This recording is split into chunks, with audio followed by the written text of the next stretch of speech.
तो अब हम लोग यहाँ पर क्या समझेंगे, तो अब हम लोग on the basis of exhaustible के आधार पे देखेंगे कि रिसोर्सेज को किस कैटेगरी में डिवाइड किया गया है। तो हम लोग इसमें देखते हैं, एक होता है रिन्यूएबल रिसोर्सेज। तो रिन्यूएबल रिसोर्सेज क्या होता है, तो चलिए उसको हम लोग समझते हैं। The resources which can be renewed or reproduced by physical, chemical or mechanical process are known as renewable या रिप्लेशनेबल रिसोर्सेज कहा करते हैं। तो ये प्रॉपर वे में यहाँ से यहाँ आपका क्या हो जाता है, एक डेफिनेशन बन जाता है, लेकिन आप इसको शॉर्ट डेफिनेशन में भी कह सकते हैं, ठीक है। या तो आप प्रॉपर वे में डेफिनेशन लिखना चाहते हैं तो प्रॉपर वे में भी आप डेफिनेशन यहाँ से यहाँ तक आप पूरी तरह से लिख सकते हैं। तो जैसे पहले इसको हम लोग समझ लेते हैं, उसके बाद फिर हम लोग आगे बढ़ते हैं। तो जैसा कि आप देख रहे हैं कि आपका न्यूरेबल रिसोर्सेज क्या है, तो वैसे रिसोर्सेज जिसको आप रिन्यू कर सकते हो, ठीक है, या उसको फिर से क्या कर सकते हो, रिप्रोड्यूस कर सकते हो, ठीक है। अब रिप्रोड्यूस या रीन्यू हम कैसे करेंगे, तो हम कोई भी फिजिकल मेथड के थ्रू भी कर सकते हैं, हो सकता है कि हम केमिकल मेथड का भी इस्तेमाल कर सकते हैं, या मैकेनिकल प्रोसेस यूज़ करके भी हम क्या कर सकते हैं, इसको रीन्यू कर सकते हैं। जैसे एग्जाम्पल के तौर पे हम लोग अब यहाँ पे लेते हैं, तो एग्जाम्पल के तौर पे हम लोग जैसे कि सोलर एनर्जी को लेते हैं, ठीक है, यानी कि सन से जो आने वाली एनर्जी है, ठीक है, सोलर एनर्जी। तो सोलर एनर्जी को हम बार बार क्या कर सकते हैं, रिन्यू कर सकते हैं, ठीक है। यानी कि ये जैसे कि मान लीजिए दिन है तो सूरज उगेगा तो उससे हम एनर्जी बना लेंगे, फिर रात होगा तो ख़त्म हो जाएगा, फिर सुबह होगा, तो ये बार बार हम इसको क्या करेंगे, रीयूज़ कर सकते हैं। That is non as renewable source of energy. अब उसी तरह से और दूसरा जो एग्जांपल हम लोग यहाँ पे देखते हैं, दैट इज़ विंड, यानी हवा भी ख़त्म होगा क्या, नहीं होगा, इसको भी हम बार बार एज ए रिसोर्स के तौर पे यूज़ कर सकते हैं। तो जो सोलर एनर्जी हो गया, जो विंड एनर्जी हो गया, ये आपके रीन्यूएबल सोर्स ऑफ एनर्जी के कैटेगरी में आएगा, क्योंकि हम इसको बार बार क्या कर सकते हैं, रिप्रोड्यूस कर सकते हैं। उसी तरह से एग्जाम्पल अब हम लोग यहाँ पे देखते हैं वाटर को लेकर। तो वाटर भी क्या है, आपका रिन्यूएबल रिसोर्सेज के कैटेगरी में आता है। उसी तरह से very important point, that is forests, यानी जंगल। तो जंगल को भी हम लोग क्या कर सकते हैं, रिप्रोड्यूस करेंगे। जैसे जंगल आपने काट दिया, फिर से आपने प्लांट लगाया, ट्रीज लगाया, तो फिर वो उगाएंगे, यानी कि फिर से हम उसको क्या कर रहे हैं, रिप्रोड्यूस कर दे रहे हैं। तो ये हमारा क्या हो जाएगा, रिन्यूएबल सोर्स ऑफ एनर्जी हो गया।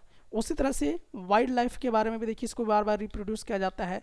जैसे अगर मान लीजिए गाय है तो गाय को और बच्चे पैदा किए जा सकते हैं, फिर उसके बच्चे पैदा किए जा सकते हैं, फिर उसके बच्चे पैदा किए जा सकते हैं।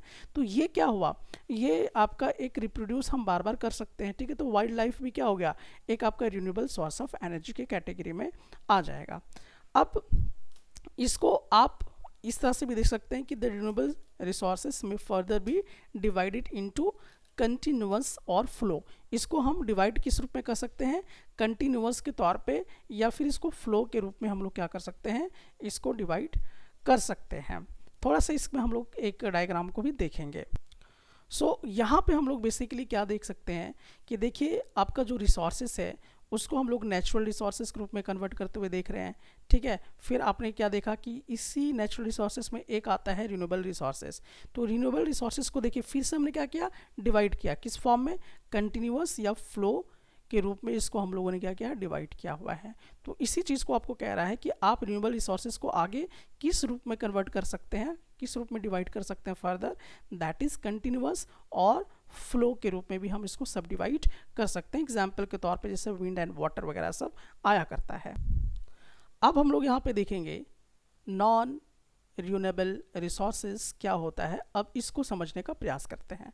तो चलिए यहाँ पे देखते हैं कि आप कैसे समझेंगे कि कोई भी रिसोर्सेज नॉन रिन्यूएबल रिसोर्सेज है भी या नहीं है।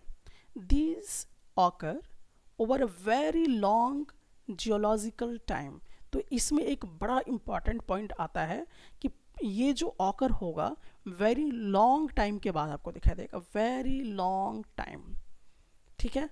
तो ये रिसोर्सेस आपको तुरंत नहीं मिलेंगे, ये वेरी लॉन्ग टाइम के बाद ही आपको क्या है, दिखाई देने वाला है। जैसे एग्जाम्पल के तौर पे आप यहाँ पे देख सकते हैं मिनरल्स हैं एंड फॉसिल्स फ्यूल्स, ठीक है। अब जैसे मिनरल्स में आप जैसे कि एग्जाम्पल के तौर पे देख सकते हैं, जैसे अगर मान लेते हैं हम लोग जैसे कोयला, तो कोयला क्या हो गया, एक मिनरल ही हो गया। लेकिन कोयला क्या आपको तुरंत मिल जाएगा क्या? इसको बनने में तो क्या लगता है, बहुत ज़्यादा समय लगता है, तब जाकर आपको ये जो है वो मिलेगा। ठीक है, पेट्रोल आपको तुरंत मिल जाएगा क्या? नहीं, इसको भी बनने में बहुत ज़्यादा समय लगेगा। उसी तरह से आपको डीजल भी तुरंत आपको नहीं मिलेगा। ठीक है, उसी तरह से जो आप गैस चूल्हे में जो यूज़ करते हैं, जो मीथेन इथेन गैस यूज़ जो करते हैं आप लोग रसोई घर में, गैस सिलेंडर का जो इस्तेमाल करते हैं, तो वो भी क्या है, आपका नॉन रिन्यूएबल रिसोर्सेस है, क्योंकि इसको बनने में बहुत ज़्यादा क्या लगता है, समय लगता है। इसीलिए जितने भी फॉसिल फ्यूल्स हैं और मिनरल्स हैं, ये एग्जाम्पल हो गए आपके नॉन रिन्यूएबल रिसोर्सेस के अंदर। और भी हम लोग इसमें देख सकते हैं कि और इसमें क्या क्या हम लोग इंक्लूड कर सकते हैं। These resources take millions of years in their formation. So वही बात यहाँ पे, जो लॉन्ग टाइम का जो टाइम है, तो टाइम कितना लगेगा, so take millions of years. यानी कि कोयला ऐसा नहीं है कि आपने पूरा ज़मीन से कोयला खोदा और 2 दिन के बाद फिर कोयला वहाँ से बन जाएगा, ऐसा नहीं, उस कोयले को बनने में मिलियंस ऑफ ईयर्स का टाइम लग जाएगा। ठीक है, इसीलिए हम इसको किस कैटेगरी में डालते हैं, नॉन रिन्यूएबल रिसोर्सेज। आप इसको तुरंत रिन्यू नहीं कर सकते हैं, इसको मतलब समझिए कि इसको बनने में क्या होता है, मिलियंस ऑफ ईयर्स का टाइमिंग लग जाता है। इसीलिए हम इसको क्या कहते हैं, नॉन रिन्यूएबल रिसोर्सेज के कैटेगरी में रख सकते हैं। और भी अगर इसका हम एग्जाम्पल देखते हैं तो यहाँ पे देख सकते हैं कि some of the resources like metals, तो मेटल्स का आप जैसे देख सकते हैं, आर रिसाइकलेबल, तो ये तो रिसाइकलेबल है। ठीक है, जैसे सोना चांदी ये सब मेटल्स हैं, कॉपर हो गए, ये सब चीज़ें हो गई। And some like fossil fuels, ठीक है, कैनोट बी रिसाइकल्ड, तो कुछ ऐसे मेटल्स हैं जिसको हम रिसाइकल तो कर सकते हैं, लेकिन कुछ ऐसे फॉसिल फ्यूल्स हैं जिसको आप रिसाइकल नहीं कर सकते and get exhausted with their use, और उसको यूज़ करने के बाद ख़त्म भी हो जाएगा। जैसे डीजल पेट्रोल आप तुरंत रिसाइकल नहीं कर सकते हैं।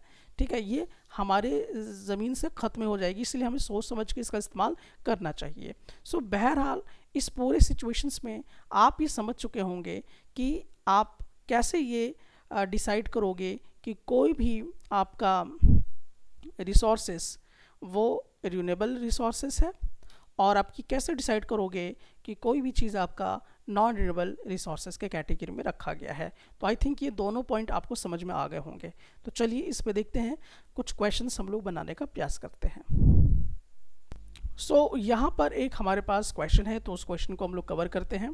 तो इस क्वेश्चन में आप देखिए, कंप्लीट द स्टेटमेंट, आपको यहाँ पे स्टेटमेंट को कंप्लीट करना है। और क्वेश्चन आपसे क्या पूछा जा रहा है, तो क्वेश्चन आप देख लीजिए यहाँ पर, non renewable resources are, option आपके पास है those which have limited stock, B made by human beings, C derived from non living things. इसका क्या करेक्ट जवाब होगा?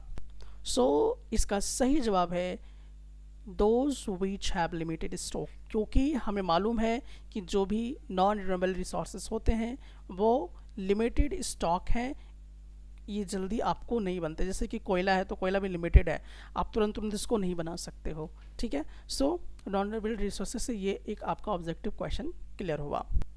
सो चलिए अब हम लोग एक और क्वेश्चन यहाँ पे लेते हैं। यहाँ पर भी मल्टीपल चॉइस क्वेश्चन है, और यहाँ पे आपके लिए पहला क्वेश्चन है, which one of the following type of resource is iron ore. Iron ore जो है जिससे आयरन एक्सट्रैक्ट करके बनाया जाता है, आयरन क्या एक मेटल है, तो यहाँ पे मिनरल्स के तौर पे आयरन ओर मिलता है, फिर उसको हम प्रोसेस करके उससे लोहा वगैरह सब निकालते हैं, आयरन जैसे कांटी बन जाता है, हथौड़ी बन जाता है, वगैरह वगैरह सब चीज़ें होती हैं। तो आयरन ओर जो है इनमें से क्या है आपको बताना है। ऑप्शन ए आपके पास है रिन्यूएबल है, दूसरा फ्लो है, तीसरा बायोटिक है, और डी नॉन रिन्यूएबल सोर्स है। क्या है? सो यहाँ पे आप लोग देख सकते हैं कि कौन सा आंसर सही हो सकता है और कौन सा गलत हो सकता है। तो चलिए, यहाँ पे बहुत ही इंटरेस्टिंग और कन्फ्यूज़न बेस्ड क्वेश्चन है, तो आप इसको इस कैटेगरी में नहीं रख सकते हैं। किस कैटेगरी में, जैसे कि अभी जो गलत है उसको लॉजिक हम लोग लगाएंगे। फ्लो के कैटेगरी में आप नहीं रख सकते। क्यों? क्योंकि फ्लो नहीं हो सकता है। फ्लो में मतलब कि जो बह सकता है, जैसे वाटर आपका फ्लो कर सकता है, एयर आपका फ्लो कर सकता है, तो आयरन ओर तो फ्लो नहीं करेगा, तो ये फ्लो के कैटेगरी में नहीं आ सकता है। अच्छा, आयरन ओर में लाइफ भी नहीं होता है, इसलिए आप इसको बायोटिक भी नहीं कह सकते हैं। ठीक है, अब हमारे पास देखते हैं कि आयरन ओर का और क्या कॉन्सेप्ट हो सकता है। तो आयरन ओर एक्चुअली में क्या है? मिनरल्स है। तो मिनरल से हम क्या, आयरन ओर से क्या निकालेंगे? मेटल्स निकालेंगे। यानी कि जैसे अगर मान लीजिए आयरन ओर है तो लोहा निकालेंगे, कॉपर ओर को भी उस तरह से निकालेंगे। ठीक है, तो क्या आयरन ओर एक दिन में बन जाता है? नहीं, टेक मिलियंस ऑफ ईयर्स, यानी कि it takes a long period of time. तो ये लॉन्ग पीरियड ऑफ टाइम या टेक्स मिलियन ऑफ ईयर्स किस में इंक्लूड होता है? That is non renewable resources. तो इसका सही जवाब होगा ये। ठीक है, क्योंकि ये टाइम ज़्यादा लेगा और आप इसको जल्दी बना नहीं पाएंगे। ठीक है, इसीलिए आयरन ओर जो आपका है वो नॉन रिन्यूएबल सोर्स ऑफ के अंदर आता है। सो बहुत ही लॉजिकल कॉन्सेप्ट था और इससे आपका पूरा कॉन्सेप्ट क्लियर कर दिया होगा। सो अब हम लोग इस वाले क्वेश्चन पे बात करेंगे। तो ये क्वेश्चन चलिए हम लोग देखते हैं। Under which of the following type of resource tidal energy cannot B put, यानी कि किस मतलब इनमें से कौन सा ऐसा है जिसको हम लोग टाइडल एनर्जी को इस कैटेगरी में नहीं रख सकते हैं। ठीक है, तो चलिए हम लोग यहाँ पर इसको समझने का प्रयास करते हैं। तो सबसे पहले यहाँ पे देख लीजिए, under which of the following type of resource tidal energy cannot B put, यानी कि टाइडल एनर्जी को इस कैटेगरी में नहीं रख सकते हैं। किस कैटेगरी में नहीं रख सकते हैं वो हम लोग यहाँ पे देखने का प्रयास करते हैं। तो देखिए, सबसे पहले हम लोग यहाँ पे देखेंगे कि क्या क्या इसका लॉजिक हो सकता है। देखिए, अबायोटिक किसको बोलते हैं? जिसमें लाइफ नहीं होता है, तो उसको हम बोलते हैं। तो डेफिनेटली हम लोग देख रहे हैं कि टाइडल एनर्जी में लाइफ तो नहीं होता है, मतलब किसके कैटेगरी में तो है, तो जिस कैटेगरी में नहीं उसमें हम लोग रखना है। नॉन रिसाइकलेबल है, तो जाहिर सी बात है ये नॉन रिसाइकलेबल है। ठीक है, रिसाइकल आप उसको कर नहीं सकते हो। ठीक, क्योंकि नेचर के थ्रू होता है। दूसरी बात ये ह्यूमन मेड, तो आपको ये मैं बता दूं कि अब ह्यूमन भी टाइडल बनाना सीख चुके हैं, उनको भी मालूम है। तो रिप्लेसनेबल नहीं होते हैं। ठीक है, तो रिप्लेसनेबल ये नहीं है, मतलब हम टाइडल एनर्जी को इस कैटेगरी में नहीं रख सकते हैं। सो यहाँ तक आपको ये समझ में आ गया होगा कि हम लोग टाइडल एनर्जी को किस कैटेगरी में रखेंगे और नहीं रखेंगे। अब हम लोग इस वाले क्वेश्चन पे देखते हैं। ये जो क्वेश्चन है, इस क्वेश्चन को आपको आंसर करना है। How have technical and economic development, यानी कि जो टेक्निकल डेवलपमेंट है और जो आपका इकोनॉमिकल डेवलपमेंट है वो किस प्रकार से मोर कंजप्शन ऑफ रिसोर्सेज को बढ़ाता है, वो आपको यहाँ पर बताना है। तो आप इस सवाल का जवाब कैसे लिखेंगे ये आपको यहाँ पर बताना है। तो आप इसे कमेंट सेक्शन में आकर ज़रूर बताइए।